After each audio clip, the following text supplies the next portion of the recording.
विद्यार्थी मित्रों 11th account के अंदर आज अपने पढ़ने वाले हैं पेटी केस बुक यानी लघु रोकड़ बही। तो सबसे पहले तो विद्यार्थी मित्रों खास ध्यान रखो कि लघु रोकड़ बही किसे कहते हैं। तो छोटे छोटे फुटकर खर्च को चुकाने के लिए जो बही रखी जाती है उसे अपने क्या कहते हैं, लघु रोकड़ बही कहते हैं। तो धंधे में आने वाले बहुत सारे ऐसे छोटे छोटे खर्च होते हैं जिनको रोकड़ बही में न लिखकर अपने क्या करते हैं, अलग बही के अंदर लिखते हैं। तो ऐसे जो इस बही में उसको अलग लिखते हैं उसे अपने क्या कहते हैं, लघु रोकड़ बही या पेटी कैश बुक। तो पेटी कैश बुक से संबंधित सवालों को देखते हैं अपने। तो पेज नंबर 188 पे दिया गया सवाल नंबर 11 देखिए। तो सबसे पहले तो लघु रोकड़ बही का जो फॉर्मेट है उस फॉर्मेट को खास समझिएगा। रोकड़ बही का और लघु रोकड़ बही का फॉर्मेट अलग अलग है। तो लघु रोकड़ बही में सबसे पहला कॉलम बनाया जाता है आवक का, उसके बाद अपने लिखते हैं तारीख, उसके बाद विवरण, उसके बाद आता है वाउचर नंबर, यहाँ अपने लिखते हैं भुगतान पात्र कुल रकम। उसके बाद जितने भी खर्च हो तो आपको सवाल को देखकर उसमें से जितने भी खर्च हैं उन खर्चों के अलग अलग कॉलम तैयार करना है। तो यहाँ देखिए स्टेशनरी का कॉलम, डाकतार का कॉलम, लारी भाड़ा का कॉलम, मजदूरी का कॉलम, फुटकर खर्च का कॉलम और उसके बाद में फिर आया खाता पृष्ठ और फिर यहाँ पे खाता बही में व्यक्ति से संबंधित चीज़ें लिखी जाती है। क्लियर। तो सबसे पहले तो आपको जब भी लघु रोकड़ बही का सवाल हो तो आपको देख लेना है कि किस किस प्रकार के खर्च यहाँ पर दिए गए हैं। उन खर्चों के अनुसार यहाँ पर क्या करना है, कॉलम ड्रॉ करने हैं। क्लियर। तो चलिए इससे रिलेटेड अपने सवालों को देखते हैं। तो पहले क्या दिया है, 2015 नवंबर एक मुख्य कैशियर से प्राप्त 5000। तो जो आवक है, प्राप्ति है, उसको आवक की तरफ लिखेंगे। तो यहाँ तारीख में डालेंगे 2015 नवंबर 1, लिखेंगे मुख्य कैशियर खाते। क्या लिखेंगे, मुख्य कैशियर खाते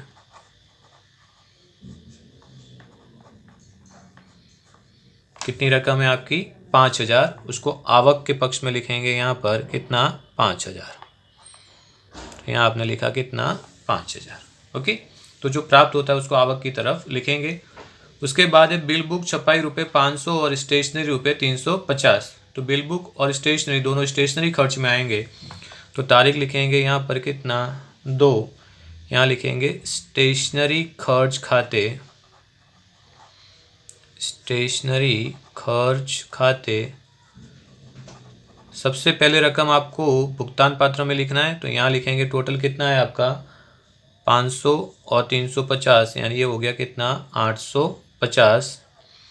पहले खर्च की रकम आपको भुगतान पात्र कुल रकम में लिखनी है और उसके बाद जो खर्च हो, तो ये किसका खर्च है, स्टेशनरी का। तो स्टेशनरी में लिखेंगे कितना, 850, बाकी में डैश। ओके। उसके बाद आपको दिया है डाकतार खर्च। तो तारीख डालेंगे कितनी, 3, लिखेंगे डाकतार खाते, डाकतार खाते। ये भी खर्च है आपके लिए। तो यहाँ कुल में लिखेंगे 200 और डाकतार में लिखेंगे कितना, 200। जो खर्च जिससे संबंधित हो उसके अंदर लिखिए। उसके बाद लारी भाड़ा 50 और मजदूरी कितना है, 50। तो यहाँ लिखेंगे लारी भाड़ा खाते,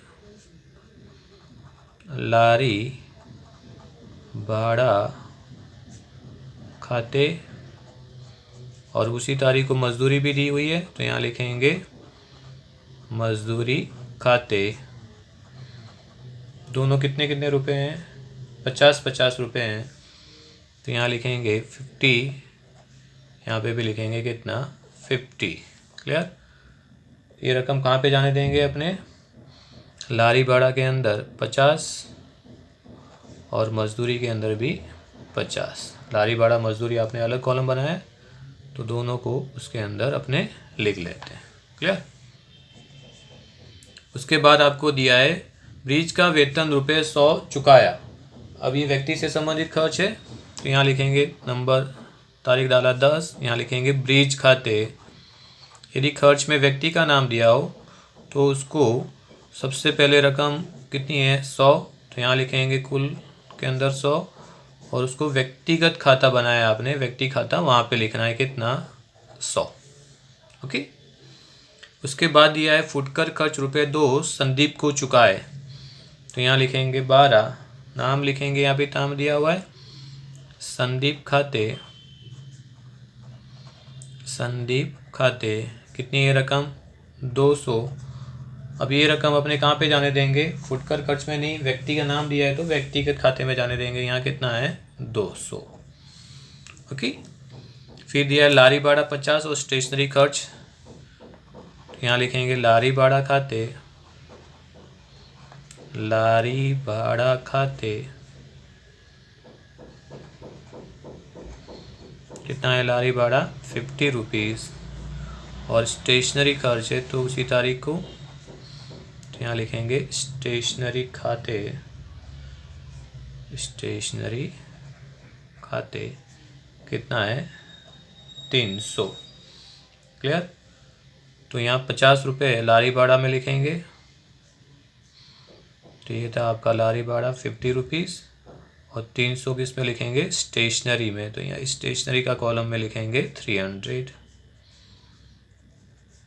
ओके, जो खर्च जिसके अंदर हो उस कॉलम के अंदर आपको रकम लिखनी है। फिर आपको दिया है फुटकर खर्च ₹100, तो यहाँ तारीख डालेंगे कितना 20। यहाँ लिखेंगे फुटकर खर्च खाते, फुटकर खर्च खाते कितनी है रकम फुटकर खर्च की 100 और फुटकर खर्च में जाने देंगे कितना 100। उसके बाद दिया है डाक टिकट 80, तो यहाँ तारीख डालेंगे 24। डाकतार खाते, डाकतार खाते कितना है 80 और डाकतार में लिखेंगे 80। फिर कितना है 350 मजदूरी और 70 रुपये किसके हैं, फुटकर खर्च के। तो यहाँ लिख देंगे डायरेक्ट दोनों साथ में, मजदूरी और क्या है फुटकर खर्च, फुटकर खर्च कुल कितना है 350 और 70 कितना हो गया 420। 350 मजदूरी है तो मजदूरी के अंदर लिखेंगे और 70 क्या है फुटकर खर्च, तो फुटकर खर्च में लिखेंगे। ओके, तो इस प्रकार खर्च का कॉलम बना दिया आपने, जो खर्च जिस कॉलम में था उसमें लिख दिया। अब अपने क्या करेंगे, टोटल करेंगे। तो चलिए टोटल करते हैं।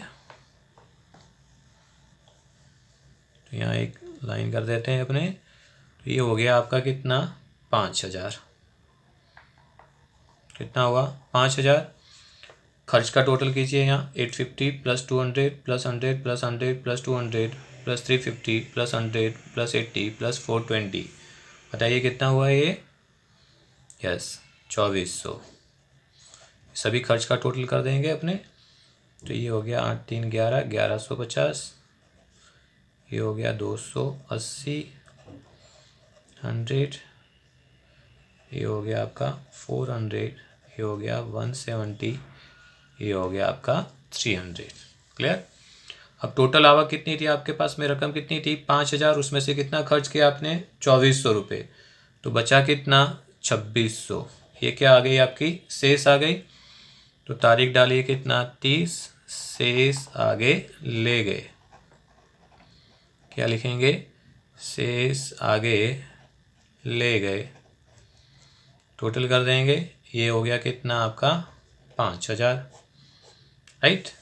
ओके, अब इस शेष को अपने नेक्स्ट में ले जाएंगे नेक्स्ट मंथ में। तो यहाँ नवंबर है तो यहाँ लिखेंगे क्या दिसंबर 1, शेष आगे लाए, आगे लाए कितना रकम है आपका 2600 रुपये, कितना है 2600। ओके, और मुख्य कैशियर खाते कितना लिखेंगे, टोटल खर्च कितना था आपका 2400 रुपये, तो इसको आप लिख सकते हो यहाँ पर 2400 मुख्य कैशियर खाते, मुख्य कैशियर खाते। क्लियर। तो इस प्रकार आप लघु रोकड़ व्यय का सवाल, बिल्कुल सिंपल है ये सवाल, सिर्फ आपको कॉलम के अंदर रखना है और कॉलम तैयार करके जो खर्च इससे उसे रिलेटेड रखना है, फिर आवक में से खर्च माइनस करके आपको शेष आगे लाई यानी शेष निकाल देनी है। ओके, होप सो कि आपको ये सवाल समझ में आ चुका होगा। Thank you very much. जय हिंद, जय भारत, स्वस्थ रहिए, मस्त रहिए।